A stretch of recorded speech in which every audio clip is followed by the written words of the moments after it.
Welcome to this special episode of the CobraCast for an Anzac Day special. I'm your host, Ricky the Prez Logan, or Rifty, and to my left is my co-host, Ricky Etdog Ettridge, the VP. How's it going, mate? Yeah, good, mate. Yourself?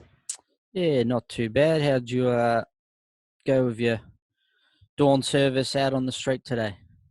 Yeah, mate. Jumped up about 10 to 6 and got Kelly out of bed and walked out there and listened to it all and how we should have done since I'm unavailable to go to the dawn service, unfortunately, this year.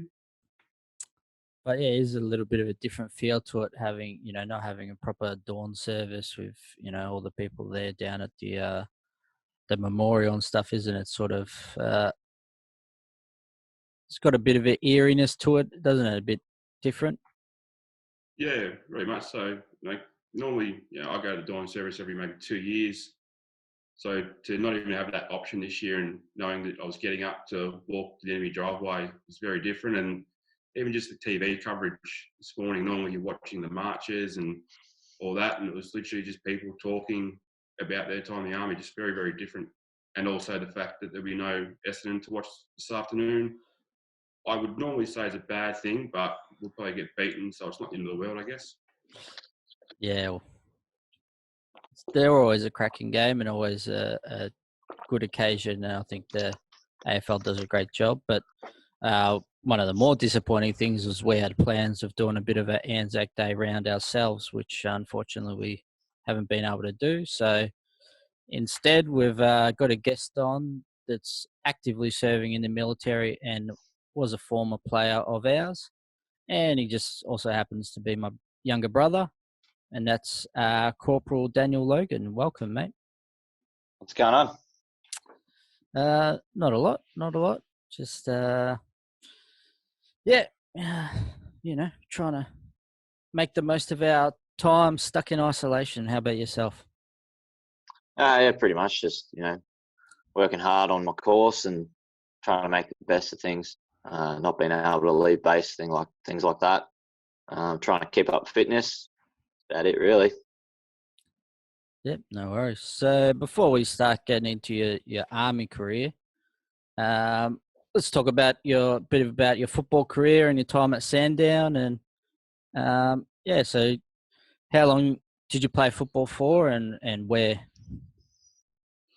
Well, I didn't really have much of an AFL career before I went to Sandown. It was all just junior footy. And then played for Sandown with yourself, obviously. I only played the one season though, because obviously I joined the army at the end of that year. But it was a good season though. I enjoyed playing at Sandown. Got a run in the thirds mostly, but got a chance to play in the seconds and the ones as well. But managed to pull away some awards at the end of the season, which was pretty good. It was a bonus as well, but it was a very short-lived career, I guess. Yeah, so I'm glad you mentioned the award. We'll let's talk a bit about that one for a second there. So, do you want me to say how I remember it happening, or you want to go first about how you remember it? Oh, you can talk about how you remember it if you want. I then want Dan's version of the events as well, thank you. Well, all right. So he wins the award for best finals player. Okay, so we'll get that out straight away. So we've played our first final. I've had an absolute dominant game on all fronts of just coming off the halfback. I'm setting up play here, right? Left, right, and center. I'm stopping goals. I'm doing everything. I've had a blinder. On 2 cards, I get the 3 votes. On 1 card, some bastard gives me only 2. Gives someone else the 3.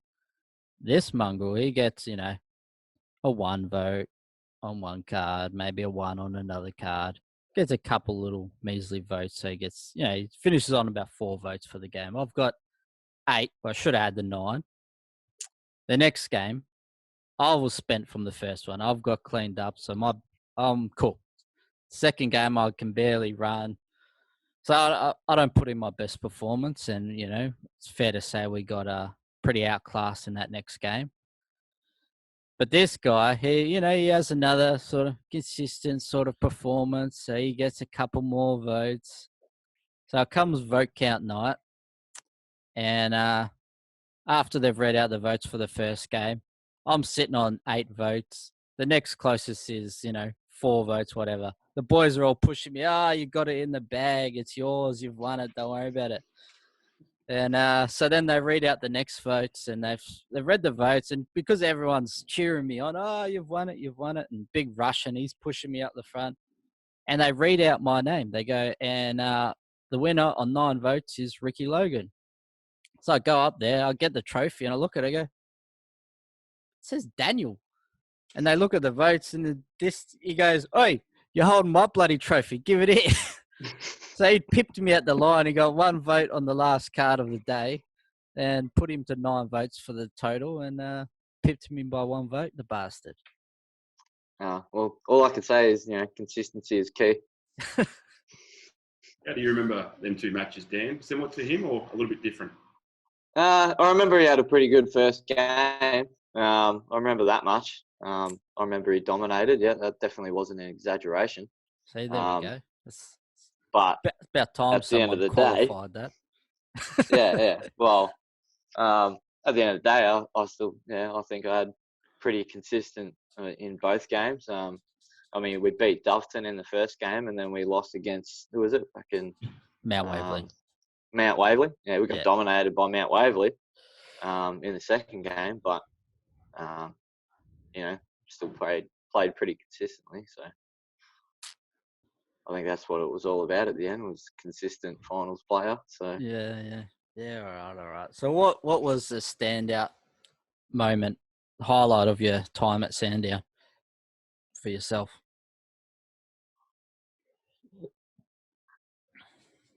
it was a long time ago. So it was over 10 years ago.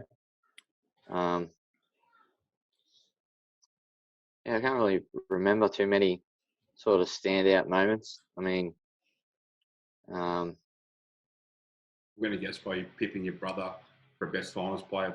That was probably the most memorable thing, I think. Mainly that was probably the thing I remember the most, is obviously that presentation night.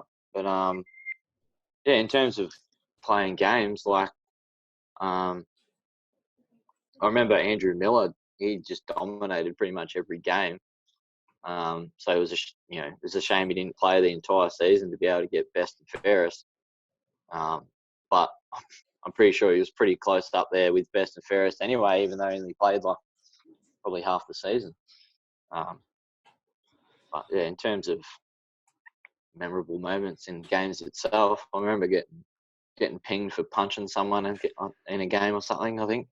I think Willow was the umpire as well, who pinged me for it. But apart from that, I can't really remember too much in terms of games.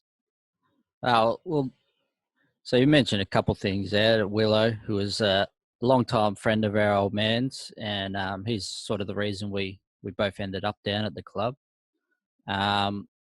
And we got the opportunity to play not only alongside him, but our old man at the same time, and a couple of the old boys that we actually, you might not even really remember, but we watched them play Masters down there at Edinburgh Reserve for a couple of years. Yeah, 100%. I remember those. And I remember rocking up to Sandown to play for him. I was just like, I've been here before. Yeah. Well, you've sort of mentioned one bloke already, and it's probably fair to say it'll be your answer. But who was the best player you played with at Sandown?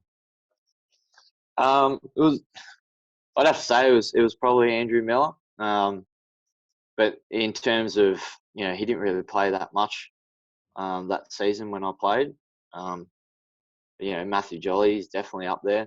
Even Jesus. Dicko. Can we cut this out, please, Rifty? Yeah. Matt Jolly was a consistent player. And even Dew, he was a good player as well. They were probably they're probably the main people I remember playing with in terms of, good players. Yeah, nice. I I will can, let I can see Dog it now, ask. Rifty. Matt Jolly at about 8 o'clock tonight will be on our pages saying you can just call me Mr. Consistent at Sandown now. Yeah. Another nickname to add to the 20 he's already given himself. Oh, Jesus. If he's saying, oh, look, see, I was the best player 10 years ago and still going. So picture it now. Yeah, well, let's talk a bit about your army time, and Dog's got a couple of questions for you. Yeah, so you said you only played the 1 year at Sandown because you then went to the army. How long have you been in the army for? So my enlistment date is 27th of October 2009. So I guess you could say this is my 10th year, and I'll tick over 11 years in October this year. Yeah, I've played for a couple of different clubs since joining the army, but it's just not the same. Yeah, I mentioned before we jumped on that you've got the old school polo on, and I absolutely was impressed and loved the fact that it was just so simple to find for you up there. Yeah, this polo shirt is definitely never too far away from me. It's always my go-to shirt in terms of trying to, I don't know, look a little bit classier than I normally would. It's definitely a perfect going out shirt, I would have thought. Yeah, it's a shirt for all occasions. Exactly right. What motivated you to join the army? I don't know. There's probably a couple of reasons. It was never really like, oh, I wanted to join the army and be a soldier from a young age. And I think if that had been my motivation, I probably would have joined at 17. But I think the main reason was, just felt like I needed to serve my country. And it was a way to get out of the job that I was in as well, to be able to experience new things and get out of my comfort zone a bit. I like it. You're a much bigger man than me because I would never dare to do what you're doing right now. Obviously, the first handful of months you do your training and it's fairly rigorous from what I've been told and heard. What was the hardest part in that training for you? I think it was the mental side of things. Like the physical side of things wasn't too bad. I think the main thing was just, not being used to being yelled at constantly, ridiculed. Now that I look back on it, I kind of realise that it was for a purpose. I think it has made me into a better person at the end of the day. But you just kind of take that sort of thing with a grain of salt and just sort of, get through it. So you got a chance to see what it was like on the other side of that the last couple of years, being a recruit instructor. How do you feel that was sort of different? Not, being on the other side of it and having to sort of train the recruits instead of being the one on the side of copying it.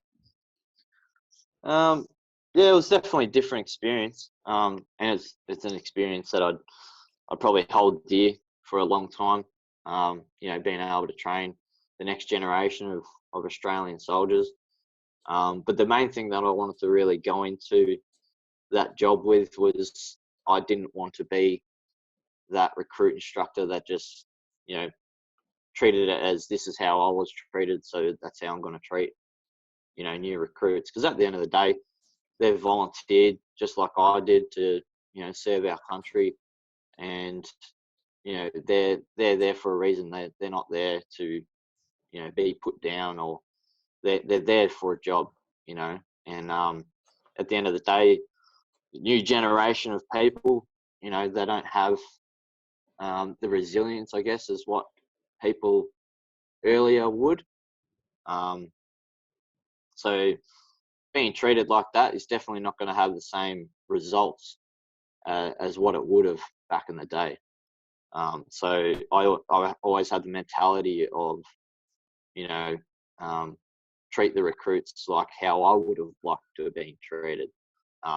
Even though I feel like it made me a better man, but at the same time, you've got to change with the times as well, and try to actually train these recruits rather than just force them to do something that they're not actually capable of. Yeah, no, it's definitely understandable with the moving along and changing with the times. It seems to be a pretty solid thing across the entire world within a footy club and obviously the Army. So you said this is your 10th year in the Army. I sort of know through stories through Rifty that there's quite a bit of moving around and you've had to do that. How does it affect your personal life with the amount of moving from base to base in the Army? Well, when I first joined, obviously it was just me. I was single at the time, so it didn't really affect my personal life at all. I went from obviously Victoria and then off to my training in Wagga and then Singleton for my initial employment training, and then went up to Townsville in Queensland. So I went from pretty much one extreme to another. But then once I got to Townsville, I was pretty much there for the next 8 years of my career. Obviously, I had things in between in that 8 years. I went to Malaysia and I got to go overseas on training exercises. I got to go to Papua New Guinea and do Kokoda track, which was an incredible experience. And then going on courses and stuff like that is obviously affected me a lot more once I actually met my wife. And it was no longer just me by myself anymore. When I was single, obviously it didn't mean really anything. It wasn't really until I met my wife where it actually meant something a lot more to have to go away and have something and someone to go back to at the end of it. Being able to actually cope with that separation as well, but also having something to look forward to get back to as well. Yeah, nice. So, your lovely wife up at home with the little menagerie of animals you have. I know she'd be happy to have you home soon. But also, how you mentioned Malaysia, Papua New Guinea, and they were sort of training and things like that. But how many tours have you done, and sort of where have you gone to? Well, the only tour of proper, deployment that I've done is obviously to Afghanistan, which I did in 2014, 2015. That was over an 8-month period, which was, it was the highlight of my career, realistically. I got to spend the 100-year anniversary of Anzac Day in Afghanistan itself, which is probably one of the highlights of my career, being able to do that and hearing a Turkish general recite the Johnnies and Mehmets poem in Turkish, which was translated to English as well, was definitely a haunting sort of experience. I've never experienced goosebumps when listening to a poem or hearing the last post like I ever have when I was in Afghan for Anzac Day. Yeah, all right, nice. So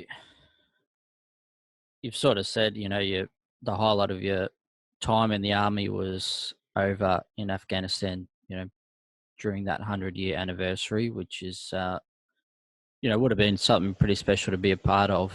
And, at the time before that, you probably didn't even realize you were going to be there at that time.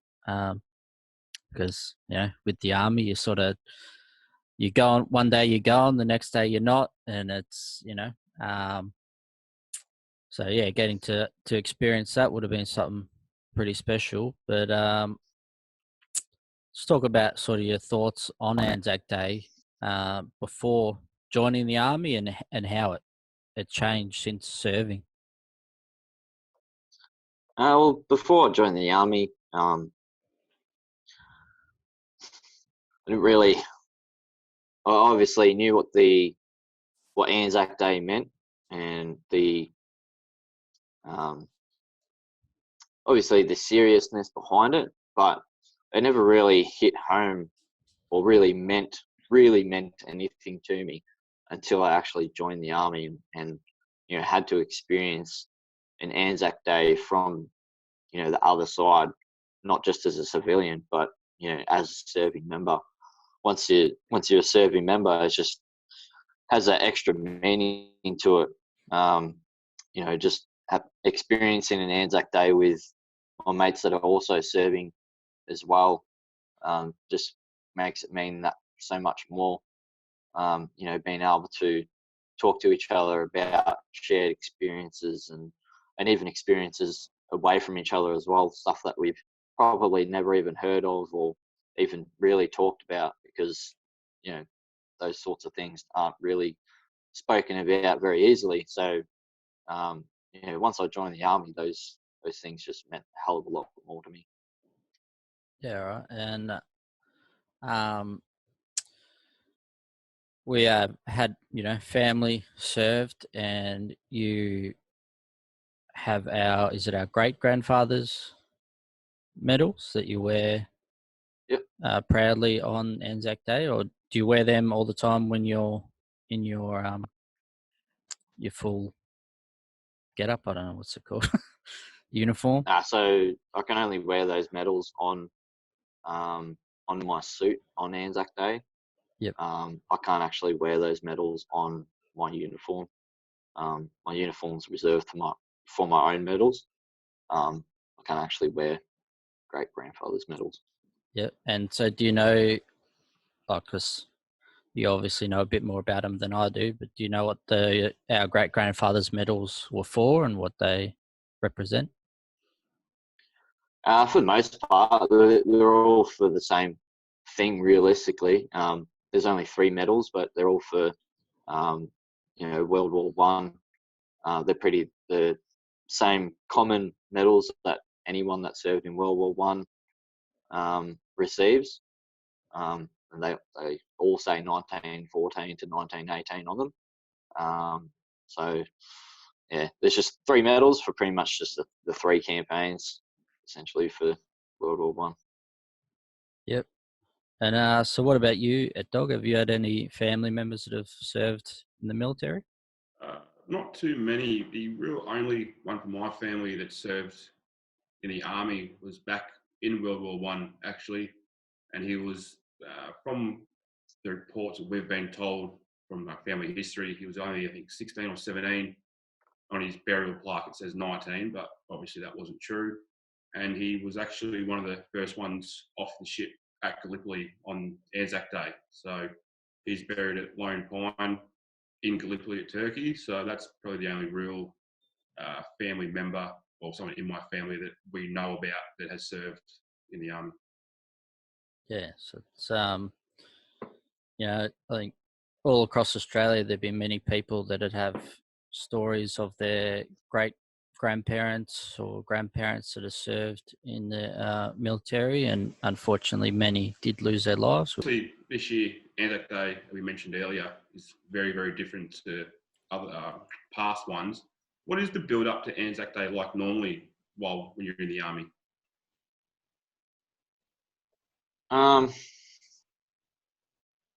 Yeah, some years is different. Well, depends on the unit. A lot of the times it'll be trying to set up for a big ceremony or a dawn service or something like that. If not running our own unit dawn service, it'll be doing a march in a city somewhere. But yeah, this year there was really very little information in terms of what we'd actually be doing for Anzac Day. I mean, I remember asking a few weeks ago, what are we doing for Anzac Day? But no one actually knew what we would actually be doing. The only thing they could tell us is driveway, balcony sort of dawn service. But yeah, and that's what we ended up doing, just standing on our balcony, listening to Waltzing Matilda being played on the bagpipes, last post, minute silence, and then Ravelli being played on the bugle, and then had breakfast after that, and that was pretty much it. But in terms of like other years, majority of the time it's usually a pretty big build up to it, because obviously it means a lot to a lot of people. So yeah, I think it's a pretty common practice at the moment for no one to be able to be given too much information of the upcoming weeks when no one really knows what's coming. So at the start, your brother mentioned that you're a corporal in the army. What exactly is that, and what does it mean, and what's the role that entails? So depending on the corps that you're in, so I guess that's the group of jobs essentially within the corps. Me being in the Corps of Transport and my job being driver specialist means I'm essentially a section commander in charge of several soldiers underneath me that have to drive vehicles and do things like that in different jobs. Like, so for example, my most recent job that I was doing as a recruit instructor, I was a section commander, but it was a very different sort of role, I guess, in terms of what I did as a section commander. I still had soldiers underneath me, well, recruits, but the role that they did was completely different. It was more just like a basic soldier, things like that. So as a section commander, I'm in charge of anywhere between 8 to 16 soldiers underneath me, but basically underneath that, you're not really in charge of anything. But basically, I'm a commander of a group of soldiers, essentially. I understand what you mean. Let's move back to a bit of footy talk. Obviously, as everyone in Victoria would be aware, the AFL do their Anzac Day game and all their tributes. From an army perspective, being in there, what's your thoughts and opinions and feelings towards the AFL doing that, and even the NRL to an extent with their Anzac Day games? Well, it's definitely it's a good thing, like 100%. If AFL and NRL didn't do their Anzac Day games, I feel like the Anzac Day would not be commemorated as much as what it is, because I guess a lot of people have the mentality of Anzac Day is just another day on a calendar, but for those people that it actually means something to, it means a hell of a lot more. For the fact that such big organisations are paying their respects on such a large scale, definitely means a hell of a lot more to us. I know it is only one day of the year, but still, it's better than nothing. And if we didn't have those games, a lot of people would probably just completely forget about Anzac Day even existed.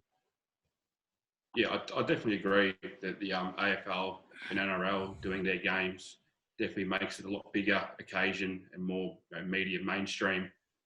Speaking of Anzac Day games, we all know the big Anzac Day game that we've had taken away from us was when the St Kilda Carlton Wellington game on Anzac Day a couple of years ago. What is your favourite, both of yours? So I know you both go to Carlton.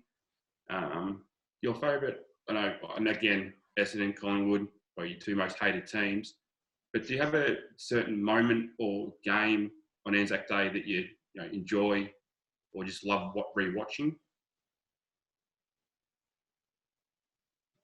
Well, I think the fact you just hit the nail on the head, the fact that they're Collingwood and Essendon games, I don't think I really want to watch any of those games ever again, to be honest.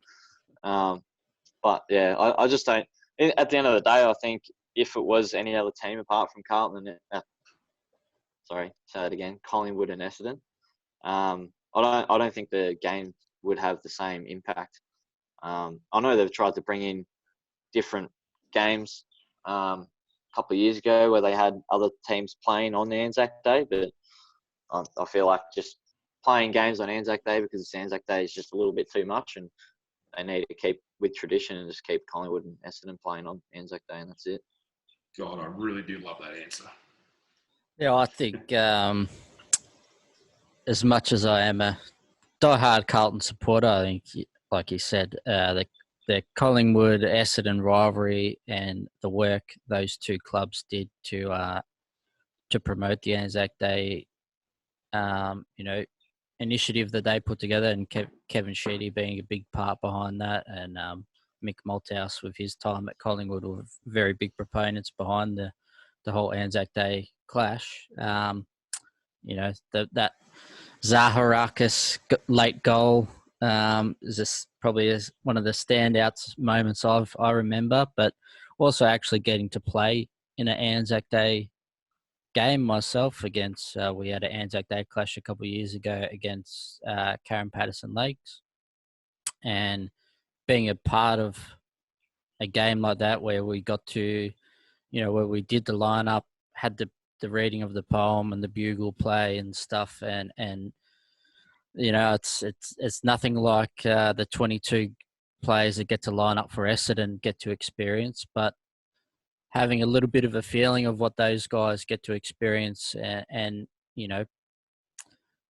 like Dan said earlier, there's sort of goosebumps that you get from hearing it. Sort of, it's a little bit different in knowing that you're then about to go battle against another opposition instead of just sort of hearing it at a dawn service or hearing it normally. It's sort of it gave a bit of different meaning to it and a bit of different feeling, and it was definitely a highlight of that year, even though we didn't get the win. But so you're telling me that my performance on Anzac Day at the Cobra Pit last year wasn't a highlight of Anzac Day for you, mate?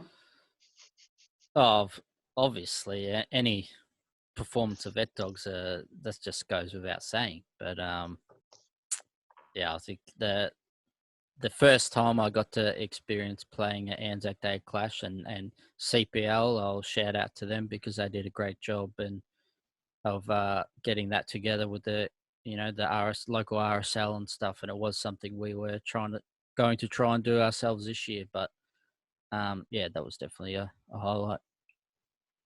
Yeah, so I remember playing on Anzac Day. I think it might have been about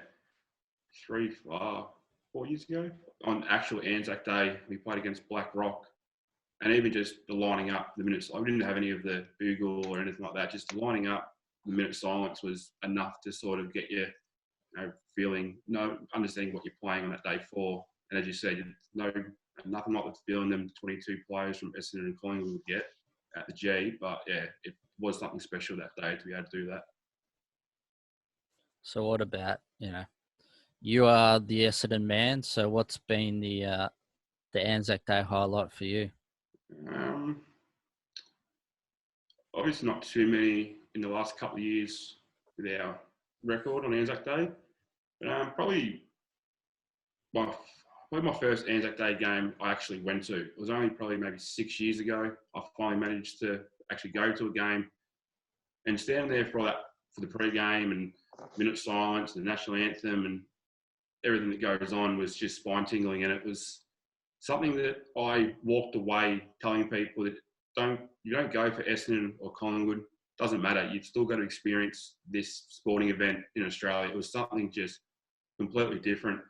As for actual on-field moment, your Zaharakis goal you mentioned before, I remember that quite vividly as I was driving home from the footy club actually when that happened, and had to pull over with excitement from punching the air in the car and everything like that.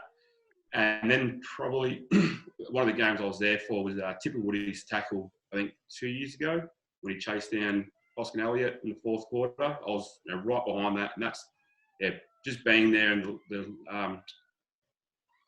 the noise of the crowd when that happened was just unbelievable. All right, well, thanks for that, Dog, and thanks for joining us, Corporal Daniel Logan. Well, bro. But yeah, thanks for joining us, mate.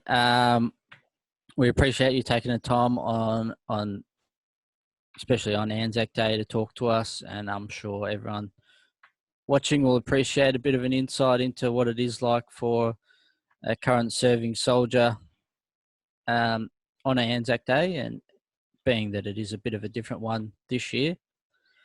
But thank you for your time. And thanks. All good.